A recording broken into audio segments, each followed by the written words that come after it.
So what's going on guys, Kate's here and welcome back to a brand new video. For today I will show you the best and most fun Necromancer build in Diablo 4. So at the start I will explain how to play this class, then we will look into the best skills, Paragon setup, what gems and gear to use, so you would get the highest damage possible and much more. So if this sounds interesting to you, then let's get right into it. So Necromancer in the endgame has insane single target and AoE damage and crowd control abilities, as well as summons that lets him do a bunch of damage or become a support player. This class is basically really good at almost all roles. And then on top of everything else, corpses provide a unique resource to the Necromancer that is unavailable to any other class, which will offer a powerful and challenging resource that you can manage to achieve super high damage and much more. This build guide is split into two parts. The first part is a Bone Spear leveling build, so to go from level 1 to 50.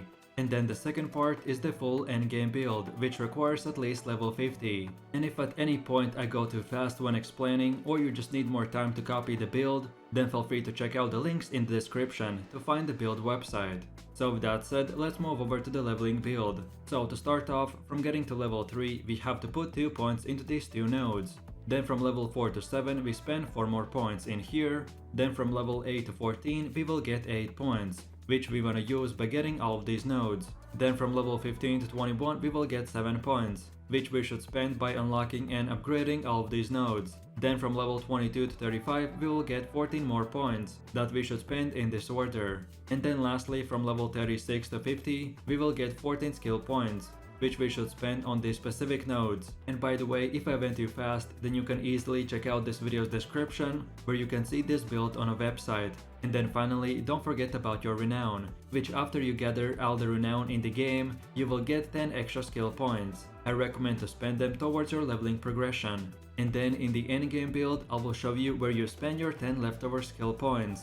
So then as far as leveling goes, leveling up in Diablo 4 is similar to most other MMOs, so for the most part this will mean that you have to constantly replace one rare item with a better one, all the way up to level 50. So the Bone Spear Necromancer specializes in constant critical strikes, and that's why we will want to ignore all the other weapons except the two-handed sword, because they are the only weapons that will give us implicit critical strike damage. So the top 5 most important stats are core skill damage, vulnerable damage, critical strike damage with bone skills, and damage to distant enemies. Then as far as armor goes, different pieces will typically grant us defensive and utility stats, except the gloves, which will offer us multitude of offensive options. So for the helmet we want to get the intelligence, maximum life and resistance. Then for the chest armor, focus on maximum life, total armor and damage reduction. Then for gloves get Bone Spear ranks, critical strike chance, attack speed, damage and intelligence. Then for pants we wanna get the maximum life, intelligence and damage reduction. Then for boots we get movement speed, corpse, tendril ranks, fortified generation and movement speed on evade. And then lastly for our jewelry, specifically for the amulet, get damage, all stats, Bone Spear skill ranks, damage reduction and critical strike chance. And finally for both rings, get the vulnerable damage, critical strike chance, critical strike damage and physical damage. And then on top of all of this, don't forget to not upgrade armor or jewelry while leveling. I only recommend to socket armor with rubies, jewelry with skulls, weapons with the emeralds, and save the rest of your upgrades for your level 50 build. And for your specialization upgrades, select the Skeletal Warriors category and upgrade Skirmishes to Sacrifice. Then for the Skeletal Mages, select Cold and upgrade till Sacrifice. And finally in the Golem section, select Iron and upgrade Sacrifice. So then in my final summary for your leveling build, the Bone Spear Necromancer specializes in a single target damage, and he can destroy very powerful enemies when their back is against the wall. For this build, our gear is very important for the highest damage possible, so we want to equip the resource aspect of the Torment, resource aspect of the Umbral, and splittering offensive aspect. And then lastly, keep your essence high, so that the Sortation and Ossified Essence will give us crazy amount of stacks, and that's about it. So now let's move over to the second part where I will show you how your endgame Necromancer build will look like. So first of all, for your skills, we want to use the Bone Spear, Bone Storm, Corpse Explosion, Corpse Tendrils, Bone Prison and Blood Mist. And as for your gear, we already discussed what stats to look out for, but if you're looking for purely best of the best, then here it is. So we want to get the Deathless Visage Helmet. and socket in the ruby gem. Then for the chest armor, get the bone wave armor of the disobedience, and socket in 2 more ruby gems. Then for gloves, we go with the bone wave gauntlets of the grasping veins. Then for the pants, get the temerity, and socket in 2 more ruby gems. Then for boots, get the penitent greaves. Then for the amulet, go with the melted heart of the Selig. Then for the first ring, get the ring of the umbral. And then for the second one, get the band of the exposed flesh. And finally, for your weapon, we only want to get the splintering 2-handed sword. And then for your specialization upgrades, select the Skeletal Warriors category and upgrade Skirmishes to Sacrifice. Then for the Skeletal Mages, select the Cold and upgrade till Sacrifice. And finally, in Golem's category, select Iron and upgrade Sacrifice. Then with that said, let's move forwards, and this is how your skill tree will look like.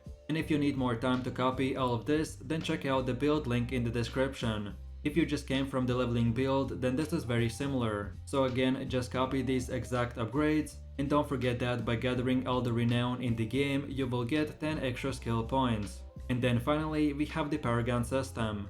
At first, it might seem overwhelming, but if you're like me, who's played all the previous Diablo games, then this is quite self-explanatory. So starting off, this is how your first 26 points should be spent. So we use the starting board, and for our glyph, select the Blood Drinker. Then afterwards, this is how it should look like at around 62 points. So we select the Bone Graft board and put in the Sacrificial glyph.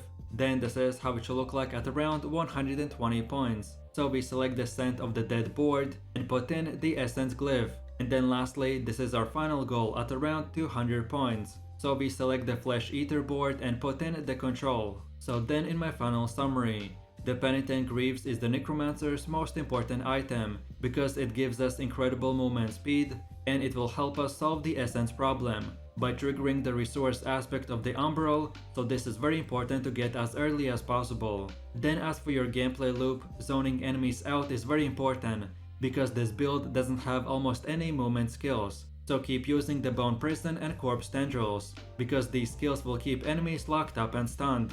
And then finally, the best skill rotation is to use the Bone Spear on at least one enemy to create a corpse, then activate Corpse Tendrils and then use the Bone Prison to group up and lock enemies. Then from here spam the Bone Spear, then again Corpse Tendrils, then Corpse Explosion, and then finally use the Blood Mist that is more of a defensive skill that will help us remove CC if we ever get stuck. And then from here we repeat the same rotation, and that's about it.